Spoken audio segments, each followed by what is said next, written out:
ఓం నమ శివాయ.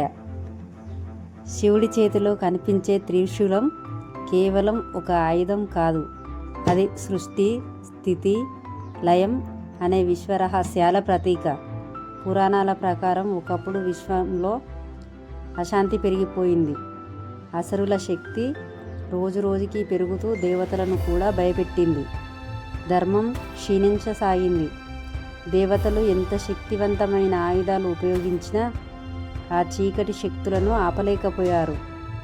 అప్పుడు దేవతలందరూ కైలాసానికి వెళ్ళి ధ్యానంలో ఉన్న శివుణ్ణి ప్రార్థించారు. ఆ సమయంలో బ్రహ్మ యొక్క సృష్టి శక్తి, విష్ణు యొక్క పరిరక్షణ శక్తి మరియు శివుడు సంహార శక్తి మూడు కలిసి ఒక దివ్యమైన ఆయుధంగా రూపుదిద్దుకున్నాయి. అదే త్రిశూలం.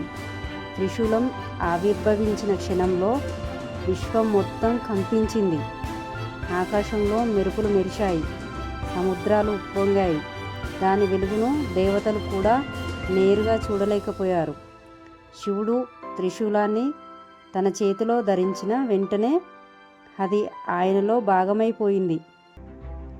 కానీ త్రిశూలంలో ఉన్న మూడు మొనలు అత్యంత గొప్ప రహస్యాన్ని సూచిస్తాయి.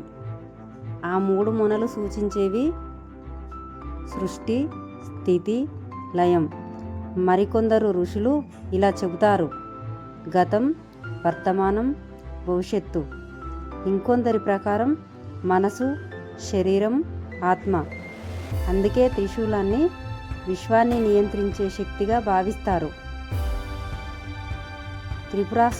త్రిపురాసురులు ప్రపంచాన్ని నాశనం చేస్తున్న సమయంలో శివుడు త్రిశూల శక్తితో వారిని సంహరించాడు. ప్రపంచంలో ఎక్కడైనా అధర్మం పెరిగితే త్రిశూలం ద్వారా శివుడు సమతుల్యతను తీసుకువస్తాడని పురాణాలు చెబుతాయి. ఒకసారి పార్వతి శివుడిని అడిగింది, ప్రభు, మీరెప్పుడు త్రిశూలాన్ని ఎందుకు వెంట తీసుకెళ్తారు? అప్పుడు శివుడు చిరునవ్వుతో ఇలా అన్నాడు: ఈ విశ్వంలో అసమతుల్యత ఉన్నంతకాలం త్రిశూలం నా చేతిలోనే ఉంటుంది. అందుకే భక్తులు రోజురోజుకి దేవాలయాల ముందు త్రిశూలాన్ని ప్రతిష్ఠిస్తారు. అది చెడు శక్తులను దూరం చేస్తుందని నమ్ముతారు. పురాణాల్లో మరో భయంకరమైన నమ్మకం కూడా ఉంది. శివుడు ఒకరోజు త్రిశూలాన్ని వదిలేస్తే ఆ రోజే విశ్వచక్రం ముగుస్తుందని.